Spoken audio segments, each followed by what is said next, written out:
नमस्कार दोस्तों। नडी सदके एक और हैरान कर देने वाले बहुत ही ज़्यादा खौफनाक से अनोखे एपिसोड में आप सभी लोगों का बहुत बहुत स्वागत है। दोस्तों आज के इस एपिसोड में मैं आप सभी लोगों के सामने एक प्रिया नाम की लड़की के साथ घटी हुई एक ऐसी अजीबोगरीब घटना की कहानी लेकर आ गया हूँ जिसे सुनकर आप लोग किसी भी होटल में रहने से पहले बार बार सोचने लगेंगे, कतराने लगेंगे, घबराने लगेंगे। दरअसल ये घटना आज से 6 साल पहले प्रिया के साथ उसकी कॉलेज के स्टार्टिंग के दौरान घटी थी। दरअसल प्रिया एक अच्छे खासे घर में रहने वाली MBBS में एडमिशन लेने वाली एक नॉर्मल सी लड़की थी। वो एक छोटे शहर में रहा करती, छोटे टाउन में। इसी वजह से उसका MBBS का एडमिशन उसको बड़े शहर में लेना था और होता भी यही है। मार्क्स वगैरह सब बढ़िया से आते हैं और उसको फाइनली बेंगलोर का एक कॉलेज मिल जाता है। अब बेंगलोर का कॉलेज मिलता है तो क्या होता है कि इधर पे मम्मी पापा दोनों को ना कोई अर्जेंट काम आया हुआ था अपने होम टाउन में, मतलब जहाँ के वो रहने वाले थे वहीं पे, और यहाँ पर एग्ज़ाम की डेट आ गई थी। तो अब कैसा करे भाई, एडमिशन करवाना है, लड़की का एडमिशन करवाने शहर जाना ज़रूरी है। लेकिन क्या होता है कि डेट निकलने लगती है और इन लोगों का मम्मी पापा का काम कंप्लीट नहीं हो पाता है। तो प्रिया क्या बोलती है कि आप लोग टेंशन मत लो इतना, मैं इतनी तो बड़ी हो गई हूँ कि जाके संभाल सकती हो। और करना ऐसा कौन सा बहुत बड़ा चीज़ है यार, जाना है और फॉर्म वॉर्म भरना है और वहाँ पे कोई हॉस्टल वगैरह रहेगा, किसी की हेल्प से मिल ही जाएगा, कॉलेज वाले बता ही देंगे, कोई इशू नहीं होगा, मैं संभाल लूँगी। और प्रिया इतनी मैच्योर थी भी, घर वालों को यकीन हो गया था कि हमारी लड़की संभाल सकती है, एडमिशन करा सकती है। पापा को थोड़ा दुख भी हुआ, मम्मी को भी हुआ, बोले कि ठीक है, हमारा जैसे ही काम ख़त्म हो जाएगा हम सबसे पहले बेंगलोर ही आएंगे, तुझसे मिलेंगे, सब कुछ देखेंगे सब कुछ ठीक है कि नहीं, तू कर लेगी ना। ये फिर से आश्वासन देती है कि सब कुछ ठीक हो जाएगा, मैं कर लूँगी मैनेज, आप टेंशन मत लो। ऐसा बोल के वो डेट आ जाती है जब इसको एडमिशन कराना था। ये बेंगलोर के लिए निकल जाती है। अब भाई बेंगलोर पहुंची, वहाँ पे सबसे पहले अपने सामान के साथ ही कॉलेज तरफ गई। सामान अमान बाहर रखी थी, कॉलेज के ऑफिस के अंदर गई, फॉर्म वॉर्म भरी, एडमिशन पक्का हो गया, किसी तरह की कोई तकलीफ नहीं। एकदम जो प्रोसेस था वो बहुत स्मूथ था। और इसको MBBS ये फर्स्ट सेमेस्टर में इसने एडमिशन ली थी। अब क्या होता है कि ये कॉलेज वालों से ही पूछती है कि मुझे कोई हॉस्टल मिल सकता है क्या, कॉलेज वालों का हॉस्टल तो होगा ही। तो कॉलेज वाले क्या बोलते हैं कि बेटा तुम थोड़ा सा लेट हो चुकी हो एडमिशन में। दरअसल मैंने बताया था ना कि इसके मम्मी पापा का काम चल रहा था, इस वजह से एडमिशन लेने में थोड़ी लेट हो गई थी। तो जो हॉस्टल था ना उसमें एडमिशन पक्के हो गए थे। मतलब हॉस्टल में एडमिशन थोड़े से पहले हो जाते हैं, कई बार सीट बुकिंग वगैरह का रहता है। और कुछ बच्चों को फाइनल ईयर में बैक भी लगा हुआ रहता है, वो फेल भी हुए रहते हैं, तो उन लोग वहीं पर अटक के रह जाते हैं। ऐसा कई बार गड़बड़ी हो जाती है। तो बोले अपने कॉलेज का तो हॉस्टल खाली नहीं है, लेकिन हम तुमको 2-3 हॉस्टल की नंबर देते हैं, एड्रेस देते हैं, वहाँ पर पता कर लो। और वो एक तरीके से हमारे कॉलेज जैसा ही, हमारे कॉलेज के बहुत बच्चे वहाँ पर रहते हैं और काफ़ी समय से रहते हैं और ये बढ़िया से हॉस्टल है। वो मस्त से क्या करती है, फ़ोन लगाती है बाहर निकल के। यहाँ पे तो पक्का हो गया था 2 दिन बाद, आज सैटरडे था, मंडे से इसको अपने कॉलेज आना था। ये बढ़िया से बाहर निकली, फ़ोन लगाई दी हुए नंबर पर। पहले हॉस्टल वाले ने बोल दिया नहीं थोड़ा सा लेट हो गए, आपको नहीं मिल पाएगा। दूसरे वाले ने भी यही बोला और तीसरी बात बोला। तो ये लड़की टेंशन में आ गई कि कैसा करूं यार, अभी तो किसी को जानती भी नहीं थी, किसी से बात भी नहीं की थी यहाँ पर बड़े शहर में आके, और मम्मी पापा को फ़ोन लगा के परेशान नहीं करना चाहती थी। इसलिए ये फिर से थर्ड कॉलेज में फ़ोन लगाती है, बोलती है कि क्या कोई पॉसिबिलिटी नहीं है कि आपके पहचान में कोई हॉस्टल है जहाँ पर मुझे रहने को मिल जाए कुछ समय के लिए। तो बोलते हैं नहीं बेटा, क्या है कि 1 महीने बाद पॉसिबिलिटी है कि हमारा हॉस्टल का 1 बेड खाली होगा, तो आप ट्राई कर सकती हो, लेकिन 1 महीने तक तो कोई भी गुंजाइश नहीं है। ये बोलते हैं कि किसी का नंबर ही दे दो, मैं PG में रह लूँ, कोई पहचान का होगा वही बता दो। तो हॉस्टल वाले साफ इनकार कर देते हैं, आज की दुनिया इतनी अच्छी है भी नहीं। अभी टेंशन में जाती है कि 1 महीने कहाँ पर रहने का जुगाड़ किया जाए। क्या होता है कि ऐसा सोचते सोचते ये बाहर निकलती है और ऑटो में बैठती है, कहीं तो जाना होगा, कहाँ जाए। तो ऑटो वाला इसको अपनी ऑटो में बैठाता है और इसकी शक्ल देख के पहला सवाल कर डालता है। इसकी शायद किस्मत अच्छी थी कि ऑटो वाले के दिमाग में ये सवाल आया। अब अच्छी थी या बुरी, ये आप लोगों को कहानी के साथ आगे समझ में आएगा। ऑटो वाले इसको देख के क्या बोलता है इसके उतरे हुए चेहरे को कि क्या हुआ बेटा, थोड़ा उम्र में ज़्यादा था, इतना परेशान क्यों लग रही हो, कॉलेज में एडमिशन वगैरह हो गया है कि नहीं अच्छे से। तो बोलती है हाँ अंकल हो तो गया है, लेकिन टेंशन ये हो रही है कि कहीं पे भी रहने का इंतज़ाम नहीं हो पाया, कॉलेज का हॉस्टल खाली नहीं है और कॉलेज वालों ने 2-3 हॉस्टल के बारे में और बताए, वो भी खाली नहीं है। अब समझ भी नहीं आ रहा है कहाँ रहूँ, आप बता सकते हैं कि आपके पहचान में है क्या कुछ। तो ये बोलता है हाँ बेटा पहचान में है ना, दरअसल मैं जहाँ पर रहता हूँ उसके थोड़ी ही आगे एक होटल है, पुराना सा, वहाँ पे बहुत कम लोग रहने के लिए आते हैं और उसका जो ओनर है, उसका जो मैनेजर है, वो काफ़ी ज़्यादा हेल्पफुल नेचर के हैं। तो मैं तुमको वहाँ पर ले चलता हूँ, शायद तुम्हारी मदद हो जाए और तुमको एक होटल रहने को, एक कमरा रहने को मिल जाए। ये थोड़ी खुश हो जाती है और एक्साइटेड हो जाती है, बोलती है ठीक है आप ले चलिए। अब वो थोड़ी देर आगे चला के उसको ले जाता है। ये जो एरिया था ये थोड़ा सा अजीब था, अभी तक इसने बेंगलोर जैसे शहर में ऐसा एरिया देखी नहीं थी। मतलब थोड़ा सा ओल्ड टाइप का ये एरिया दिख रहा था। अभी तक ये जो भी एरिया देखी थी एकदम न्यू डेवलप्ड टाइप का। तो थोड़ी देख के हैरान हुई और बोली कि ये बेंगलोर ही है, लेकिन चलो कोई बात नहीं, एडजस्ट तो करना ही है। ऐसा बोल के वो उस होटल के सामने उतरती है, ऑटो वाले को अपनी खुशी से 50 रुपये और एक्स्ट्रा दे देती है और बढ़ जाती है होटल के अंदर तरफ। होटल के अंदर इसको रिसेप्शन में बैठा हुआ एक आदमी दिखाई देता है, जो कि होटल का मैनेजर समझ में आ रहा था। मैनेजर से तुरंत बोलती है कि मुझे 2-3 दिन के लिए होटल चाहिए। मैनेजर तुरंत उसकी एंट्री करता है, पूछता है कि क्यों आई, वो कम उम्र की लड़की थी ना, सारी चीज़ें वो बताती है, परेशानी बताती है और उसको होटल वाला रहने के लिए रूम दे देता है। अब पूरा दिन तो अच्छे से कटा, लेकिन शाम का वक्त आया। शाम के वक्त ये नीचे उतरकर कुछ ऐसी बाहर टहलने के लिए, कुछ देखने के लिए जा रही होगी भाई किसी काम से। तो अचानक से मैनेजर भी खाली बैठा हुआ था, इसको देखता है और बुलाता है अपने पास। वो जाती है कि अरे क्यों बुला रहा है। मैनेजर बोलता है कि तुमको अगर ज़्यादा प्रॉब्लम हो रही है तो यहाँ पे 2-3 दिन के लिए क्यों ली हो तुमने रूम, 1 महीने के लिए ले लो, मैं तुमको कम रेट में लगा दूंगा। लड़की थोड़ी सी खुश हो जाती है कि कितने में लगाएंगे आप। तो होटल वाले ने जो रेट बताया वो इसको लगा सही। बोला अरे यार, मतलब इसने तुरंत मन में बोली कि अरे मतलब ऑटो वाला सही कह रहा था, ये लोग बड़े हेल्पफुल नेचर के हैं। जितना इसका बजट था उससे थोड़ा सा ही रेट ज़्यादा पड़ रहा था। इसने तुरंत हाँ बोल दी, ठीक है मैं यहाँ पर 1 महीने के लिए रहूँगी और आप मेरी बुकिंग कर ही दीजिए और किसी को भी मत देना प्लीज़, आप चाहे तो एडवांस में पैसे रख ले कुछ। ये कुछ पैसे एडवांस में भी दे देती है और अब इसको तसल्ली। बोलता है कि खाना वाना लो गया। बोले नहीं, मैं खाने के लिए बाहर थोड़ा सा ऐसे पहली बार आई हुई हूँ बेंगलोर, तो थोड़ा टहल के आती हूँ, देख लेती हूँ। बोलता है अच्छा जाओ जाओ। ये बाहर टहलती और काफ़ी ज़्यादा खुश थी। इसको एक अच्छा रेस्टोरेंट दिखाई दिया था, मस्त से वहाँ पर खाना खाई थी और अब होटल में वापस लौटी तो रात के 9:15 बज चुके थे। इसने पानी वानी नीचे से बोली कि मुझे ऐसे 2-3 बॉटल दे दो पानी के, रात में ज़्यादा पानी पीने की आदत है। ऊपर चली गई अपने रूम में, थोड़ी देर टीवी देखी है, यहाँ पे अपना सामान अमान देखी, बुक्स वगैरह सब सही है कि नहीं, बैग वैग जमाने की तैयारी की है, क्योंकि अब आज सैटरडे नाइट हो चुकी थी, संडे का एक दिन का रेस्ट था। इसने सोची हुई थी कि संडे को थोड़ा घूमूंगी, बेंगलोर को एक्सप्लोर करूंगी और मंडे से जो ज्वाइनिंग तो ज्वाइनिंग, फिर तो सिर्फ पढ़ाई, अभी एक दिन बढ़िया से घूम लेना है बड़े शहर में। ऐसा सोच के ही थोड़ा सा टीवी देखी थी, बंद करी थी कि पानी वानी आ गया, सब कुछ, कोई टेंशन नहीं। अब वक्त हो चला था रात के 10:30 बजे का। इसने सोची अब सो जाती हूँ और सुबह 7-7:30 बजे उठ के निकल जाऊंगी। ये सोने को हुई ही है और ज़्यादा समय नहीं हुआ इसको सोए हुए, यही कोई 1.5 या 2 घंटे हुए होंगे, मैक्स टू मैक्स 12:30 बजे हुए थे। इसको ना नींद खुली, इसको वॉशरूम जाना था। ये वॉशरूम के लिए उठी, वॉशरूम के लिए गई ही है तो इसको वॉशरूम में क्या महसूस हुआ कि बहुत ज़्यादा ठंडी सी लग रही है। तो इसको बड़ा अजीब लगा, यार ये ठंडी का मौसम तो है नहीं, ठंडी के मौसम में थोड़ी एडमिशन वगैरह होता है, गर्मियों के मौसम में ही होता है ना, गर्मी ख़त्म होने वाली रहती है। तो थोड़ी हैरान हुई, वॉशरूम से निकली और जैसे रूम के अंदर आई तो एसी वगैरह चालू नहीं रखी थी, तो हैरान हुई कि यार यहाँ पे तो गर्मी सी लग रही है लेकिन वॉशरूम में मुझे अभी ठंडी क्यों लगी थी। खैर इग्नोर करके ये वापस से अपने बेड में लेटती है। चादर ओढ़ी ही थी, हल्की सी आंख बंदी की थी कि ऐसा महसूस हुआ कि इसके आसपास कोई तो खड़ा है जो इसे घूर घूर कर देख रहा है। घबरा गई, तुरंत आंख खोली तो आसपास तो कोई खड़ा नहीं था, लेकिन सामने ही छत के ऊपर नजर पड़ी तो हक्की बक्की रह गई। रूम की लाइट ऑफ थी और एक छोटा सा नाइट बल्ब ऑन था, रेड कलर का, इसने खुद से चालू की हुई थी, वहां पे लगा हुआ था।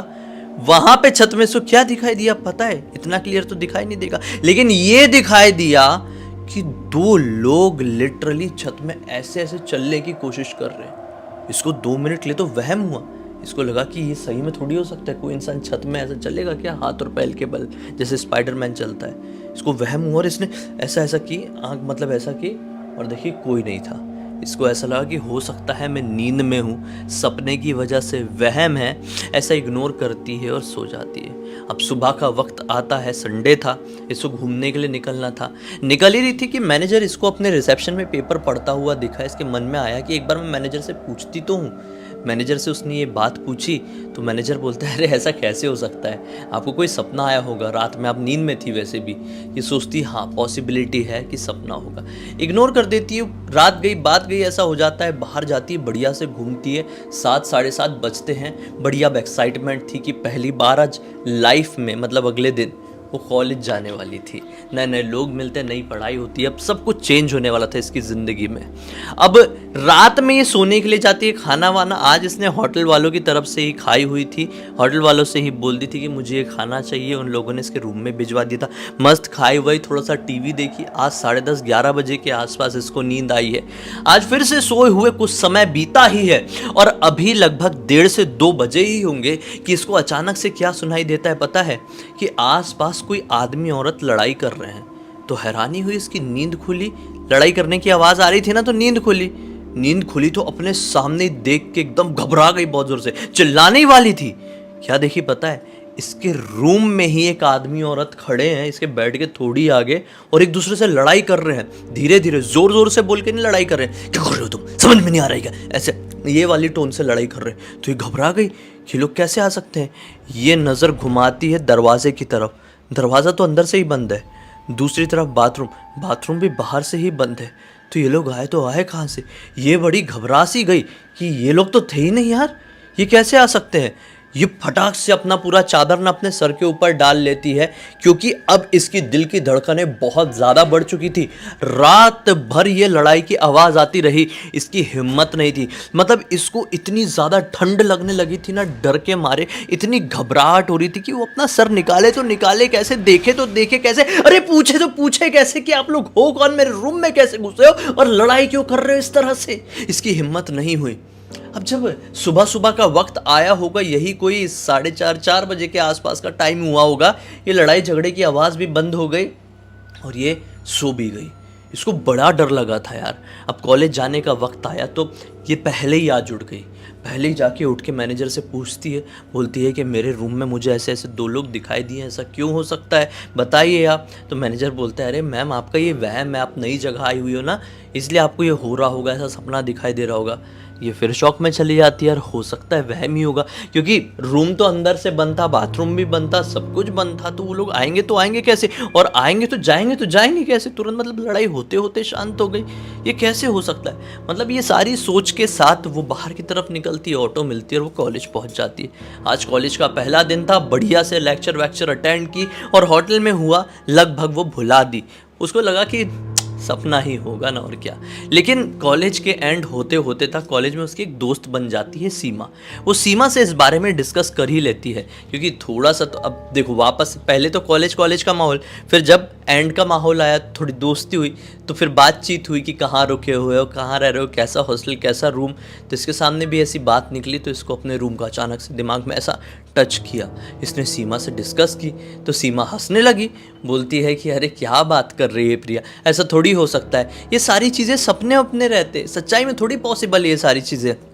वो सोचती है कि चलो यार पूरी पॉसिबिलिटी है, मैं थोड़ा ज़्यादा ही माइंड कर रही हूँ, ये सपना ही है, छोड़ो घर को जाती हूँ। वो घर मतलब रूम को जाती हूँ। वो रूम गई, उसका वही रूटीन के हिसाब से खाना वाना खाई, थोड़ी टीवी देखी, आज जो भी नोट्स वोट्स तैयार की थी उसको थोड़ा सा देखी, बंद की। 11 बज गए थे आज सोने को, सब कुछ बंद बुंद करकुरा के लाल नाइट बल्ब जला के ये सोई ही है कि फिर से थोड़ी देर बाद इसको फिर से किसी की लड़ाई करने की आवाज़ सुनाई देती है। और फिर थोड़ी देर बाद वो लड़ाई की आवाज़ रोने गाने में बदल गई। आवाज़ लड़ाई से रोने गाने में बदल तो गई थी, लेकिन इसकी हिम्मत नहीं हुई थी कि ये आंखें खोल के देख ले कि ये लड़ने की आवाज़ वापस से मेरे रूम से आ रही है क्या।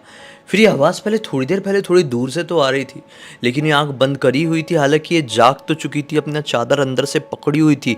वो लड़ाई की आवाज़ अब इसके थोड़े नज़दीक आ गई, इतना नज़दीक कि ऐसा लगने लगा कि बेड से चिपक के कोई लड़ रहा है।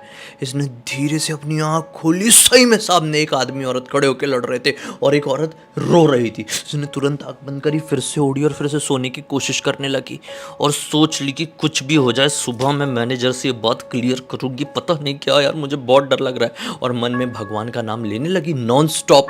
थोड़ी देर बाद ये लड़ाई बंद हो गई। आज सुबह तक नहीं चली। ये इंतज़ार कर रही थी कि कैसे कैसे सुबह हो। सुबह के 7 बजे पूरी रात सो नहीं पाई, डर के मारे टीवी चालू कर दी। जब ये झगड़ा बंद हुआ पूरी रात टीवी देखी।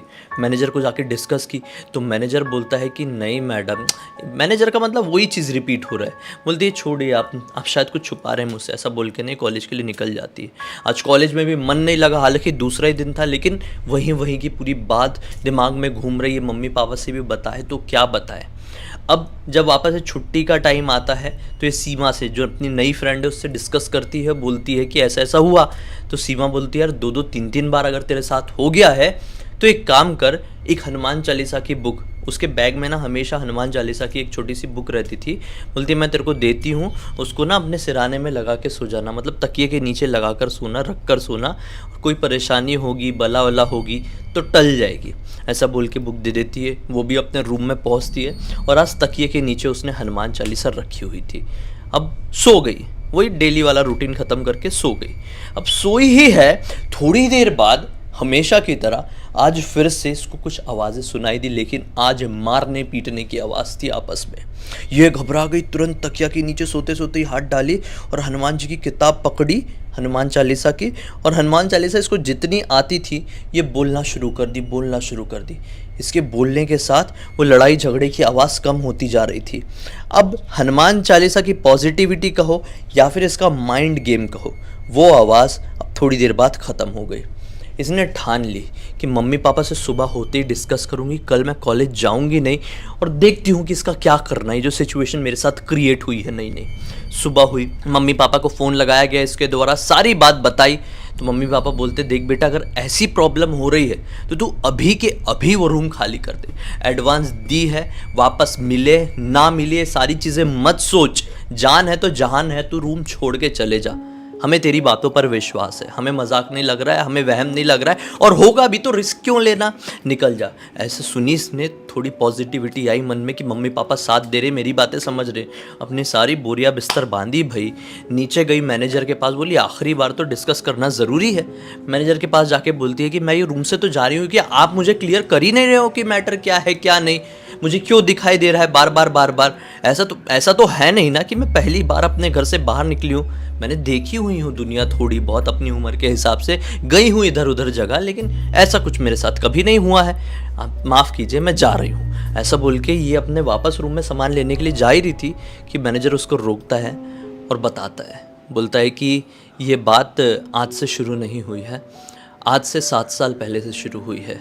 हम लोग इसी तरह से कम रेट में रेंट पे दे दिया करते थे रूम को, लोग की भलाई करेंगे ये सोच के। हमने एक कपल को दिया हुआ था, कम उम्र के कपल थे, उनको देख के ऐसा लग रहा था कि अपने घर से गांव से भाग के आए हुए हैं। हमने सोचा कि चलो थोड़ी सी हेल्प कर देते हैं, बेचारे 18-19 साल के ही समझ में आ रहे, एडल्ट थे, ऐसा नहीं है कि कम उम्र के थे, एडल्ट थे, शादी करने की उम्र थी, लेकिन हमको थोड़े गरीब लग रहे थे, हमने दे दिए। लेकिन वो तो कुछ उल्टे सीधे काम करने वाले, थोड़े से नशेड़ी टाइप के लोग थे। कपल शादीशुदा नहीं थे, वो ऐसे ही कहीं से भाग के आए हुए थे और रूम में नशा पानी वाला काम कर रहे थे।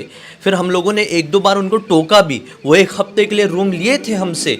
एक दिन बहुत लड़ाई झगड़े की आवाज़ सुनाई दी, हम ऊपर पहुँचते उससे पहले ही लड़ाई में, नशे में था वो लड़का, उसने अपनी पार्टनर को नाइफ से खेल ख़त्म कर दिया। तो काफ़ी ज़्यादा सुन के हैरान हुई। मैनेजर बताता है उस दिन के बाद से भाई उस रूम में जो कोई भी रुका उसको लड़ने झगड़ने की आवाज़ सुनाई दी। फिर हमने बहुत टाइम तक उस रूम को रेंट पे नहीं दिया। फिर इतने टाइम बाद तुम आई, हमने सोचे कि एक बार देखे तो देखते हैं, इसलिए तुमको दे दिए। सोचे थे कि शायद अब तक सब कुछ शांत हो चुका होगा, लेकिन ऐसा नहीं हुआ। एक तरीके से हमारा लालच कह लो, हमारी गलती कह लो। अब तुम्हें जो सोचना है सोचो, हमसे गलती तो हुई है और उसके लिए हम माफ़ी मांगते हैं। अब इसने देखी कि यार इतनी ज़्यादा उम्र का इंसान ऐसा परेशान होकर हाथ जोड़ के माफ़ी मांग रहा है, तो ये थोड़ी सी भलाई करने वाली नेचर की भी थी। इसने बोली कि अंकल आप टेंशन मत लो, मैं देखती हूँ, मैं कुछ ना कुछ हल निकालूंगी। ये कॉलेज जाती है अगले दिन, और अगले दिन कॉलेज जाके अपनी फ्रेंड से सारी बातें डिस्कस करती है। उसकी फ्रेंड वहीं की लोकल थी, वो जो सीमा थी ना, लोकल थी। सीमा बताती है कि मैं तुम्हें एक बाबा जी का नंबर देती हूँ, हमारे पहचान वाले, हमारे परिवार में आते जाते रहते, उनसे डिस्कस करो। उसने बाबा जी को फ़ोन लगाई, मैनेजर को बताई कि मैंने एक बाबा जी से डिस्कस की हूँ, वो आपकी हेल्प कर सकते हैं। मैनेजर खुश हुआ, बाबा जी आए, वहाँ पे अनुष्ठान किए हैं लिटरली पूरा, और ये अनुष्ठान 2-3 घंटे का चला है भाई। उस दिन के बाद से मैनेजर ने इस लड़की से, प्रिया से, रेंट नहीं लिया, उसको एक गुडविल के तौर पर फ्री में रहने को दिया। और एक तरीके से किसी भी तरह की परेशानी हो तो बोला कि सबसे पहले मैं खड़ा हूँ, मुझे ही अपने मतलब पापा की उम्र का समझना, और किसी भी तरह की कोई भी तकलीफ़ होगी मैं तुम्हारी हेल्प करके दूंगा। इसने बहुत अच्छे से वहाँ पर रही है, अपना जो बाकी का समय था वो काटी है, किसी तरह की वापस से कोई परेशानी नहीं हुई उस अनुष्ठान के बाद से। फिर अब 6 साल बीत चुके हैं, प्रिया कंप्लीटली पास होके MBBS डॉक्टर बन चुकी है। लेकिन प्रिया के मन में हमेशा से था कि ये बात दुनिया के सामने आना चाहिए ताकि लोगों को सीख मिले और किसी भी तरह का सबक, और साथ ही साथ मेरे ज़रिए एक मनोरंजन मिल जाए। तो प्रिया ने पूरी कहानी इंस्टाग्राम पर लिखकर भेज दी और मैंने सोचा आप लोगों को बताना तो ज़रूरी है, तो लेके आ गया आप लोगों के सामने। कैसी लगी दोस्तों कमेंट सेक्शन में ज़रूर बताइए। अब तक देख लिया है तो लाइक ज़रूर करना, चैनल को सब्सक्राइब करके बेल आइकन दबा के ऑल के ऑप्शन में क्लिक करना, क्योंकि इसी तरह के हैरान कर देने वाले खौफनाक वीडियोस डेली आप लोगों के सामने लेके आते रहता हूँ। इंस्टाग्राम की लिंक इस वीडियो के डिस्क्रिप्शन बॉक्स में मिल जाएगी भाई, क्लिक करके डायरेक्टली वहाँ पर पहुँच जाना। और इसी तरह की कोई भी कहानी, टॉपिक या जानकारी आप लोगों के पास भी है तो लिख भेजना, हो सकता है मेरा अगला वीडियो आप लोगों के हिसाब से ही बन रहा हो। तो चलिए दोस्तों, कल फिर से मिलता हूँ, तब तक के लिए बहुत बहुत धन्यवाद। आप लोगों का दिन शुभ हो।